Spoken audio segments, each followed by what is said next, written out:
आप सभी से नमस्कार। मैं धर्मेंद्र प्रताप सिंह। इस वक्त हमें फरीदाबाद के बहबलपुर गांव में बल्लभगढ़ के पास ये गांव है।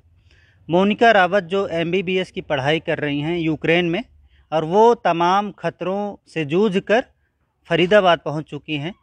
हम उनसे बातचीत करेंगे, पूछेंगे उनका अनुभव कैसे रहा, वहाँ से कैसे निकली, बॉर्डर पर कैसे पहुँची, उन्हें रेस्क्यू कैसे किया गया, फरीदाबाद आने तक का सफ़र कैसा रहा, हर चीज़ के बारे में जानकारी हासिल करेंगे। और आपके मन में तमाम सवाल आते होंगे, ये लोग यूक्रेन में क्या करने गए थे, अभी इनका फ्यूचर क्या है यूक्रेन में, वहाँ पर वार तो चल ही रहा है, आगे इनका क्या होगा, हर चीज़ के बारे में जानकारी हासिल करेंगे। आप लोग इस वीडियो को शेयर भी करें ताकि फरीदाबाद के लोगों को पता चले वहाँ पर क्या हालात हैं और ये लोग फरीदाबाद तक कैसे पहुँचे, सरकार ने इन्हें कैसे रेस्क्यू किया। तो आइए चलते हैं। तमाम लोग यहाँ पर हैं, मोनिका रावत भी हैं, उनसे बातचीत करेंगे पहले और उसके बाद गांव के लोगों से भी बातचीत करेंगे। आइए मैडम, इधर आ जाइए, यहीं पर खड़े हो जाइए। हाँ, इनसे बातचीत करेंगे। मैडम नमस्कार। नमस्ते सर। हाँ, क्या नाम है आपका? सर मोनिका। मोनिका रावत आपका नाम जी। है। इसी गांव में रहते हैं आप? हाँ। अच्छा, बहुत सारे लोग सवाल करते हैं कि आप लोग यूक्रेन में क्या करने गए थे, तो पहला सवाल मेरा यही है, यूक्रेन में क्या करने गए थे? सर मैं MBBS की पढ़ाई कर रही हूँ यूक्रेन में और मेरा 3rd ईयर है अभी। अच्छा। Yes sir. तो मैंने 12th के बाद एग्ज़ाम की, जो नीट एग्ज़ाम होता है, उसकी प्रिपरेशन की थी, बट कुछ कम मार्क्स होने की वजह से मुझे यहाँ सीट नहीं मिल पाई थी और इसलिए मैंने सोचा कि साल बर्बाद करने से बेटर है कि मैं वहाँ एडमिशन ले लूँ, क्योंकि यहाँ पर जो प्राइवेट कॉलेज होते हैं उनकी फ़ीस इतनी ज़्यादा होती है कि हमारी इतनी एबिलिटी नहीं होती है कि हम वो फ़ीस पे कर सकें। तो इसीलिए मेरी फैमिली ने कुछ लोगों से कंसल्ट करके ये फ़ैसला लिया कि मैं बाहर MBBS करूँ। अच्छा। कितना खर्चा वहाँ पर लग जाता है MBBS करने में? सर मेरी ईयरली फ़ीस जो है वो मेरी 3 लाख पर ईयर है और वहाँ का जो लिविंग ऑफ कॉस्ट जो है वो इतना ज़्यादा नहीं है। मतलब अराउंड, अगर मैं खाना, रेंट और एवरीथिंग इंक्लूड करके चलूँ तो पर yearly 1 lakh, around 80 to 1 lakh पड़ता है। टोटल कितना खर्चा आ जाएगा? तो अगर मैं पूरे 6 साल का देखूँ ओवरऑल तो अराउंड 27 to 30 लाख हो जाएगा। अच्छा, मैं आपका एक ऑडियो सुन रहा था, मैं आपको सुनाना चाहूँगा। बहुत परेशान थी आप भी सुनिए। बहुत बुरी तरीके से फंस चुके हैं। यहाँ पर कम से कम 400-500 बच्चा है और हम रात 10 बजे से यहाँ पर हैं। ठीक है, वो हमें एंट्री नहीं दे रहे हैं। इन लोगों ने यहाँ एंट्री देने के लिए मना कर दिया है और हमारे पास कोई ऑप्शन नहीं है, ना वापस जाने का, ना यहाँ रहने का, हमारे पास ना खाने के लिए कुछ है और यहाँ बहुत ठंड है। तो जो हमें बोला गया था कि तुम्हें इवैक्यूएट किया जाएगा, वो अभी तक हमें इवैक्यूएट नहीं किया गया है। ट्राई करके किसी न्यूज़ चैनल से बात हो सके तो। ये हमारे पास आपका ऑडियो आया था तो हम भी परेशान हो गए थे। हमने कई बार आपसे संपर्क करने का प्रयास किया लेकिन आपका नेटवर्क अनरीचेबल जा रहा था। तो उस वक्त आप कौन से शहर में थे? सर इस टाइम मैं रोमानिया और यूक्रेन के बॉर्डर पर थी। तो ये 26 को मैंने आपको ये भेजा था। आप कह रहे हो वहाँ पर बहुत ज़्यादा ठंड है, हमें आगे बढ़ने नहीं दिया जा रहा है, कोई रेस्क्यू भी नहीं चल रहा है, तो इतना ज़्यादा आप परेशान थे, तो इन खतरों से आप निकले कैसे, ये बताइए। सर मैं 24 को, मैं इवानो फ्रांकी सिटी में रहती हूँ, तो वहाँ 24 को जब हम सुबह में उठे थे तो जो वहाँ का एयरपोर्ट था वहाँ पर ब्लास्ट हुआ था, सेलिंग हुई थी, बॉम्बिंग।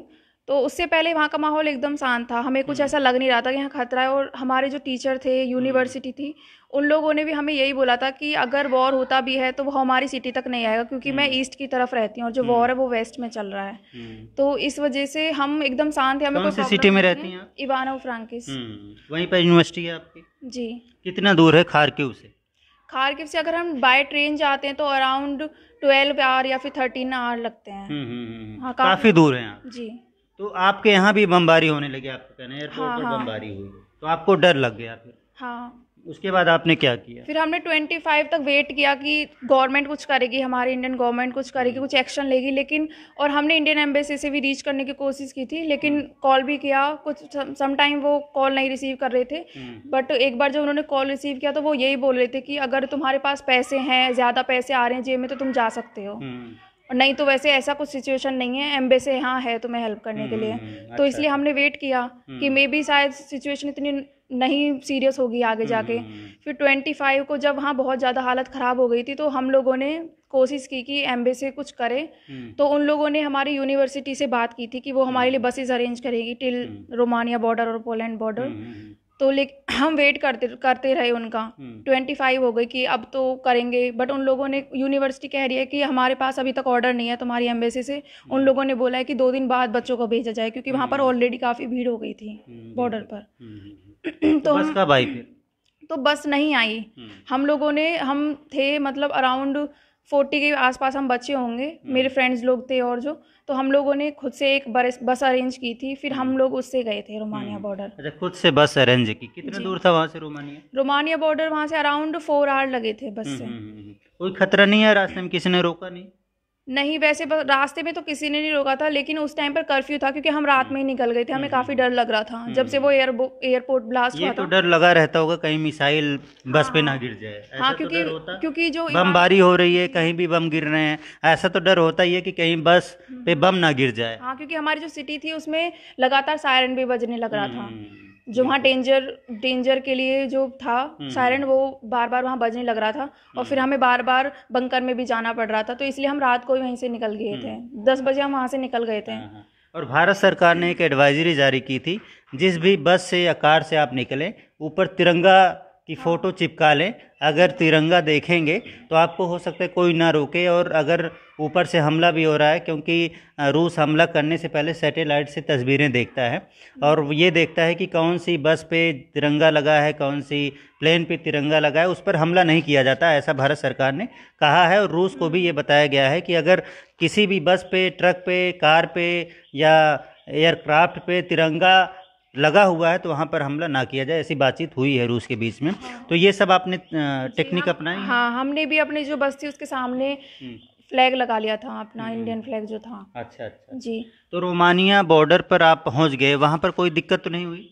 सर, वहीं से तो दिक्कतें शुरू हुई थी। हमें बिल्कुल आइडिया नहीं था कि हमें बॉर्डर पे जाके ऐसा कुछ सामना करना पड़ेगा, क्योंकि जो वहाँ बच्चे वहाँ पहुँचे थे भी ना, हमारे उनसे कांटेक्ट नहीं हो पा रहे थे, क्योंकि उस बॉर्डर पर बिल्कुल भी नेटवर्क नहीं था। मुश्किल से नेटवर्क मिल रहा था, आपने देखा होगा। वो भी मैंने जैसे तैसे करके रिकॉर्ड करके भेजा था, क्योंकि कॉल तो हो ही नहीं रही थी, पॉसिबल ही नहीं था। जी, इसलिए जब हम गए थे तो जो ड्राइवर था हमारा, बस ड्राइवर, उसने हम कम से कम 5 किलोमीटर दूर उतार दिया था, क्योंकि वहाँ ऑलरेडी काफ़ी लंबी लाइन थी बसेस की और बहुत सारे व्हीकल थे, क्योंकि वहाँ यूक्रेनियन थे ना, वो भी वहीं से क्रॉस कर रहे थे। जो यूक्रेन वाले थे वो भी डर के भाग रहे हैं, वहीं पर छिप रहे हैं। जी, तो मुझे कुछ आइडिया नहीं था कि वहाँ पर ऐसा सिचुएशन हो गई, इसलिए मैं कुछ अपने कपड़े और कुछ जो बुक्स वगैरह थी मैंने पैक कर ली थी एक बैग में। अराउंड 15 to 18 किलो उसमें वेट हो गया था। ट्रॉली थी मेरे पास। तो फिर जब मैं ले गई तो मेरे पास ऑप्शन नहीं था, मैं उसे छोड़ नहीं सकती थी, तो फिर मैंने वो 5 किलोमीटर तक उसे खींचा, जैसे तैसे करके मैं पहुंची वहाँ तक। तो हमें 1-1.5 घंटा उसमें ही लग गया था पहुँचने में, 1.5-2 घंटे वहाँ तक, बॉर्डर तक। फिर बॉर्डर पे जाके हम अराउंड, वही हम ही लोग थे, 40 लोग थे, और कुछ वहाँ से 10-15 बच्चे और थे जो पहले के बच्चे थे। उसके अलावा वहाँ यूक्रेनियन थे। तो हमें लगा कि इजीली दे देंगे एक एक करके, पर वो लोग वहाँ पर ना बहुत सारे ट्रक्स रखे थे, ट्रक्स खड़े हुए थे, ट्रक सप्लाई जो आती है अदर कंट्रीज से। तो उन लोगों ने हमें एंट्री देने से मना कर दिया था। वो कह रहे थे हम पहले अपने ट्रक की सप्लाई करेंगे, और उस टाइम पर रात के 2-3 बजे हुए थे कम से कम। जी। तो आगे क्या हुआ बताते? तो उन लोगों ने हमें नहीं दी, हमने वेट किया कि शायद दे देंगे। तो सुबह के 6-7 बज गए थे, तो लेकिन फिर भी उन्होंने कोई एंट्री नहीं दी, और वहाँ पर कोई भी इंडियन एम्बेसी से वहाँ कोई नहीं था। हमें लगा था वहाँ पर कोई मिलेगा, बट नहीं था।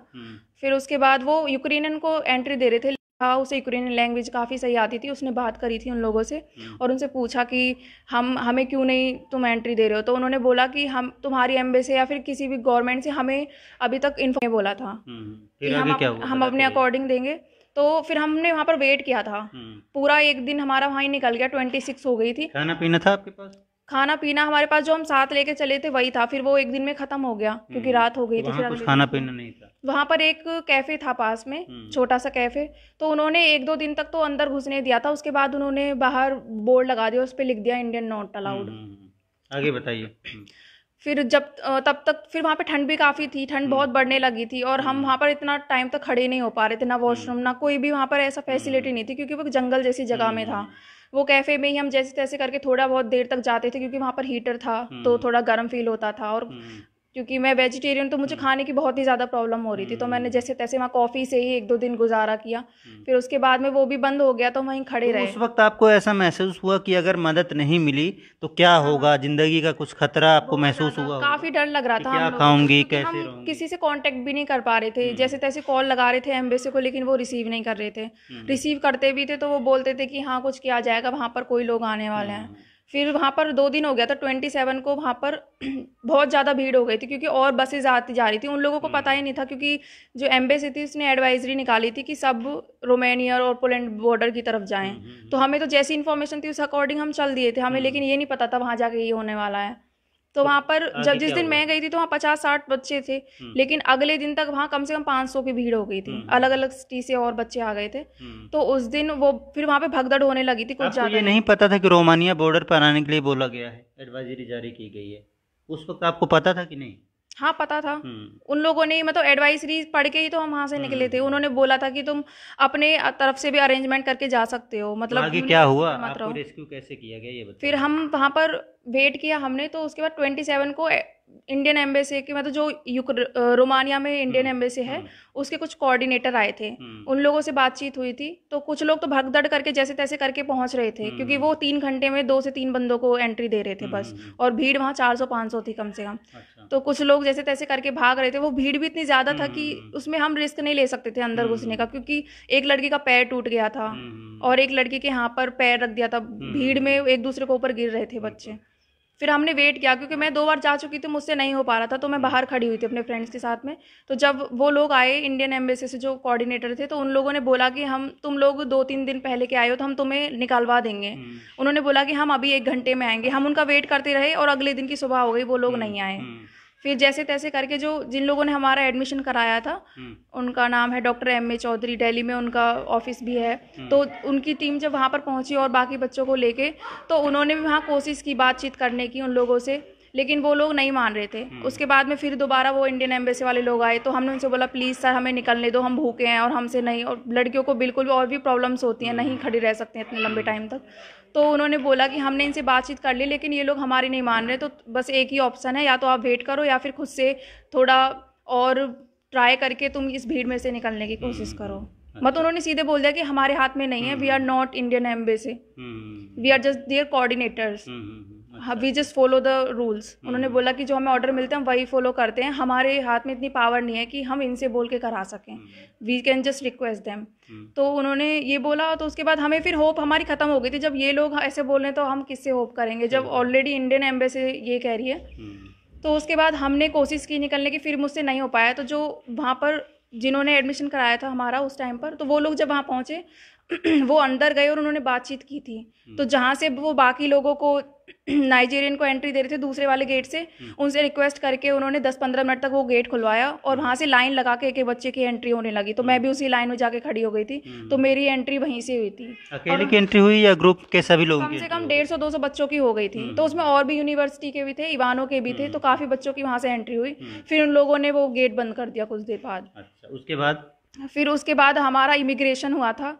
हम आगे मतलब वहाँ उसमें भी मतलब डिस्टेंस था 500 मीटर का मान सकते हो आप, क्योंकि जैसे यूक्रेनियन बॉर्डर था उसके थोड़ी सी आगे जाके रोमानियन बॉर्डर था जहाँ पे इमिग्रेशन हो रहा था।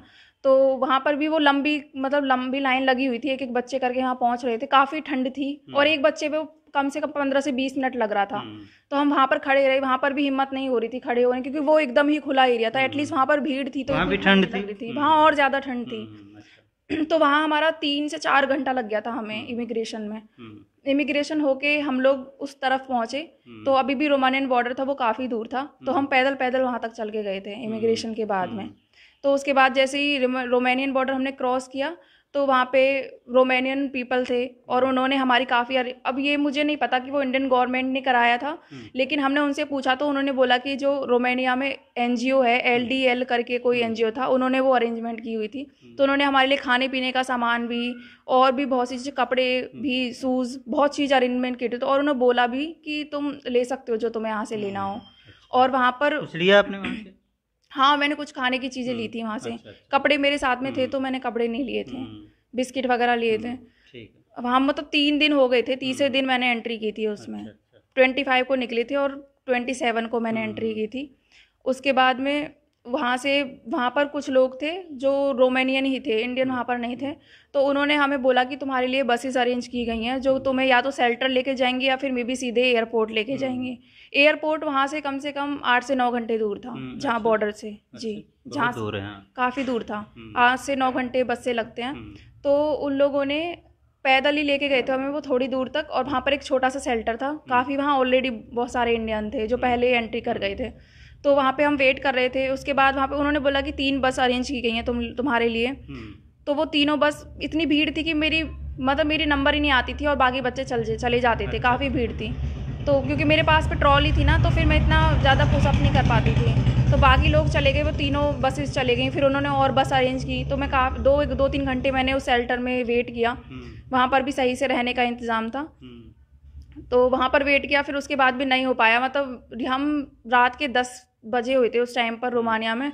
तो सुबह तक मैं वेट करती रही, सुबह के 6 बज गए थे और वहाँ पर नहीं हो पाया जाने का कहीं भी।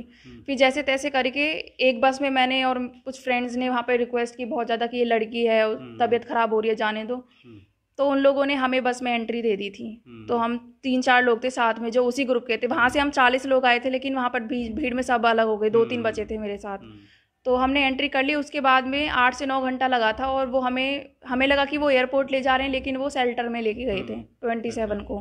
तो शेल्टर में हम पहुँचे, तो हम फिर वहाँ वेट करते रहे। हम लोग कि आज एयरपोर्ट ले जाएंगे, आज ले जाएंगे। तो वहाँ मुझे 1 तारीख को एयरपोर्ट ले गए थे। मतलब 27 से लेके 1 तक मैं उस जगह पे रही थी। 3 दिन आप वहीं पर? ठीक है।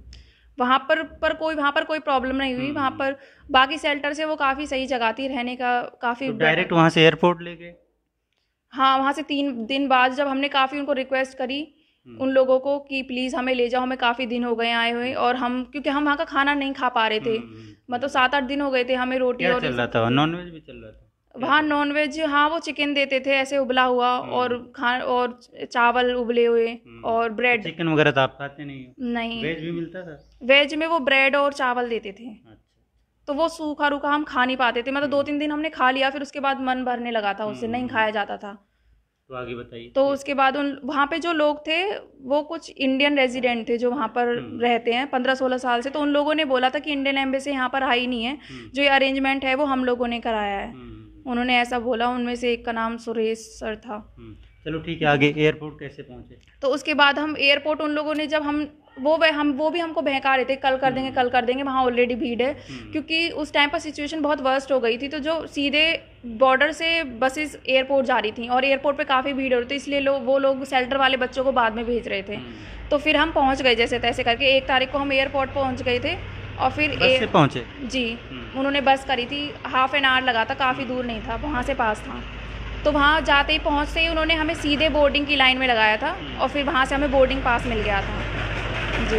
वहाँ फ्लाइट से आए, खुद के खर्चे से आए, या भारतीय वायुसेना का जो विमान है उससे आए? नहीं, हमारा कोई भी खर्चा नहीं हुआ था। बस हम जो इवानो से जब मैं गई थी तो हमने खुद से अपने खर्चे पे हमने बसेस की थी बॉर्डर के लिए।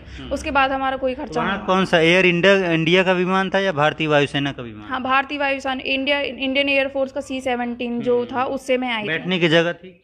जी हाँ। कोई दिक्कत नहीं हुई? नहीं, कोई फीस पेमेंट नहीं ली? नहीं। क्योंकि एक बहुत सारे लोगों ने एक मैसेज वायरल कर दिया है कि डबल किराया ले रहे हैं और पैसे ओवर चार्ज कर रहे हैं। नहीं, वो जब हम स्टार्टिंग में, जब हमारा इवैक्यूएशन हुआ ही नहीं था, उससे पहले की बात है, जहाँ पे थोड़ा मतलब मेरी यूनिवर्सिटी भी ऑफलाइन थी उस टाइम पर। 1.7 लाख ऐसे करके किराया था। एक लड़की थी यहीं की है, वो पास की, तो वो आई थी, उससे 1 लाख वो रेंट वो अभी फ्री मिला करके। हाँ, अभी फ्री में, बिल्कुल। तो आप कहाँ पर यहाँ पर उतरे, कौन से एयरबेस पर लैंड किया विमान ने? मैं गाजियाबाद में जो मिलिट्री बेस है वहाँ पर उतरी। हिंडन एयरबेस? अच्छा। जी। वहाँ से आप यहाँ पर आए? हाँ। अच्छा, अब कैसा लग रहा है यहाँ पर पहुँचकर? बहुत अच्छा लग रहा है। अच्छा। सेफ फील हो रहा है, बट एक टेंशन भी है क्योंकि वहाँ पर अभी बहुत सारे लोग रह गए हैं। अभी आपको पढ़ने भी जाना है? हाँ, मेन चीज़ स्टडी भी है, क्योंकि 13 तक हमारी स्टडी जो है उस पर पॉज लग चुका है। अभी कोई पढ़ाई नहीं होगी, यूनिवर्सिटी बंद है और ऑनलाइन भी नहीं है। तो यूनिवर्सिटी वाले लोगों ने यही बोला था कि तुम्हारी 13 मार्च के बाद में ऑनलाइन क्लासेस होंगी। तो अभी देखते हैं आगे क्या होगा। बहुत सारे कमेंट में लिख देते हैं कि जब 2-3 महीने पहले से एडवाइजरी जारी की जा रही थी तो आप लोग वहाँ पर रुके क्यों हुए थे, पहले क्यों नहीं आए? एडवाइजरी जारी नहीं हुई थी। एडवाइजरी वहाँ को 23 तारीख को हुई थी, 23 और 22 को, और मैं वहाँ 24-25 को निकल गई थी। अच्छा, यूक्रेन में आप रहती हैं, कितने साल से रहती हैं? 3 साल हो गए जी। 3 साल से रह रही हैं। अब वहाँ की जो सरकार है और जो प्रेसिडेंट हैं, क्या नाम है उनका?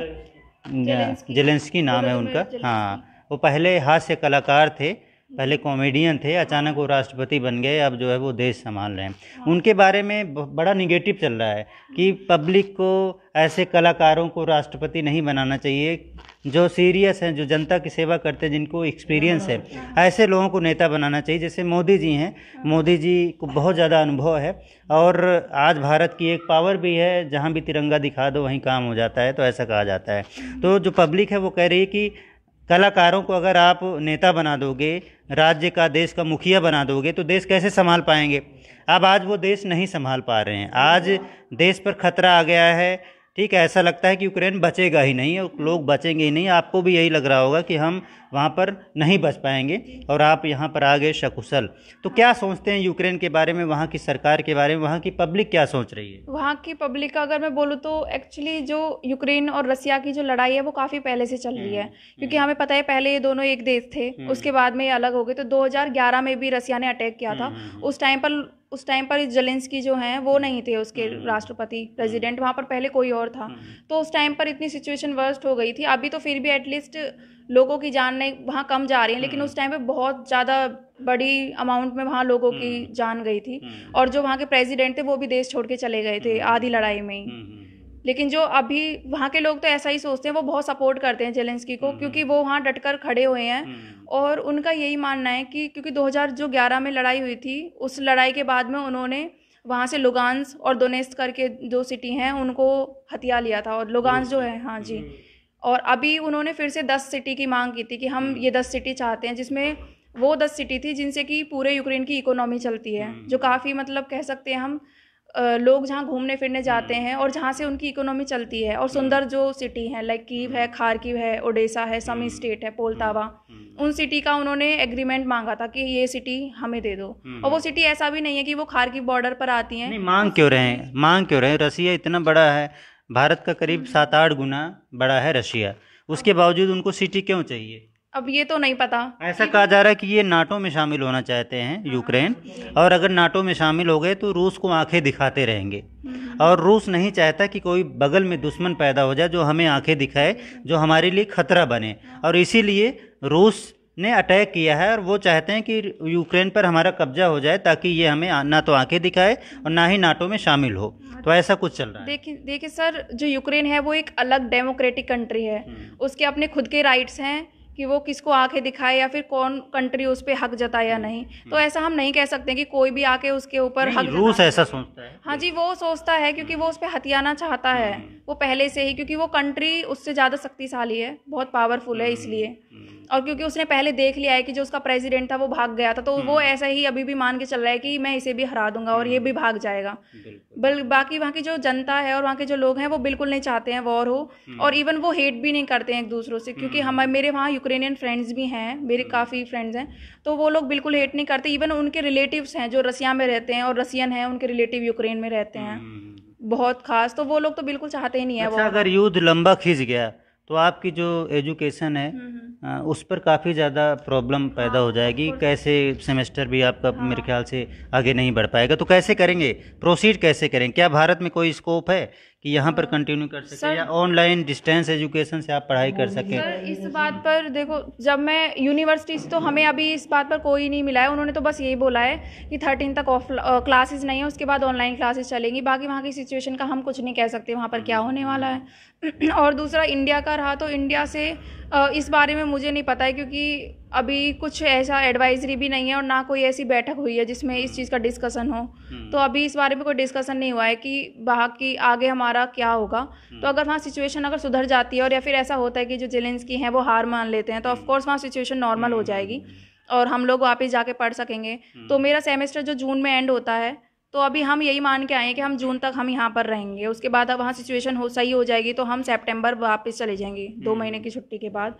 तो मैं यही रिक्वेस्ट करती हूँ गवर्नमेंट से, अगर वहाँ सिचुएशन वर्स्ट होती है और लाइक हमारी पढ़ाई पे फ़र्क पड़ता है, तो ऑफकोर्स गवर्नमेंट को सोचना चाहिए हमारे में, और सोचेगी भी, मैं तो उम्मीद करती हूँ। अच्छा, वहाँ सिर्फ क्योंकि वहाँ एक सस्ती बच्चे एजुकेशन है, मतलब काफ़ी सस्ते में आप MBBS कर लेते हैं।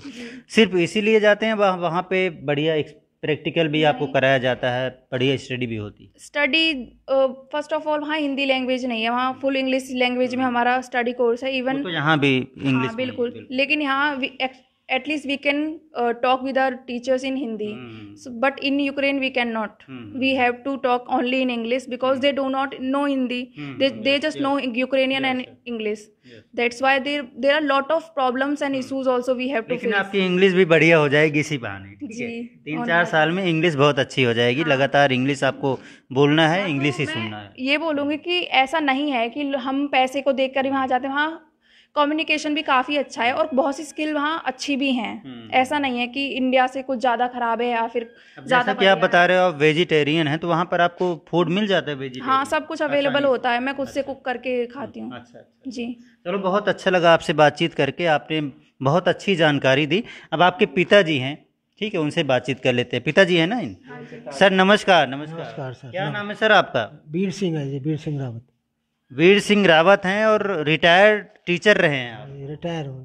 आप भी बहुत परेशान थे, हमने सुना। परेशान तो बहुत अब रहा। बेटी आ गई, अब ठीक है? अब तो ठीक है, अब खुशी है ना, अब उतना दिक्कत नहीं है, अब टेंशन नहीं है? हाँ ना, अब टेंशन ना आ जाए। अब तो पढ़ाई की टेंशन है, अब पढ़ाई की टेंशन है। अच्छा, हाँ अब तो ठीक है जी। चलो ठीक है, गवर्नमेंट बेटी सकुशल आ गई। हाँ, आप सरकार के बारे में क्या कहना चाहते हैं, जो सरकार इनको लाई है? हालांकि दिक्कतें हुई और दिक्कतें होगी, जहाँ पर वार हो रहा है तो दिक्कतें तो होगी, ठीक है, हालांकि सरकार कोशिश कर रही है सबको लाने की। क्या कहना चाहेंगे?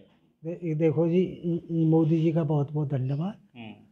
और ठीक है, धन्यवाद आपका, धन्यवाद। आपको ठीक लग रहा है? बढ़िया जी। क्या नाम है आपका? मान सिंह रावत है मेरा मान नाम। सिंह रावत। आपका क्या नाम है?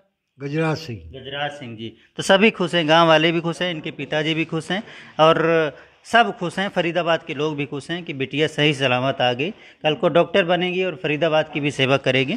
आप लोग वीडियो को शेयर करें, आपको काफ़ी ज़्यादा जानकारी मिली होगी आज के वीडियो से, आपको वहाँ के हालात के बारे में पता चला होगा, ये लोग वहाँ पर क्यों जाते हैं इस बारे में भी हमने आपको जानकारी दे दी। आप लोग शेयर करें ताकि सबको पता चले। फरीदाबाद न्यूज़ से धर्मेंद्र प्रताप सिंह, नमस्कार।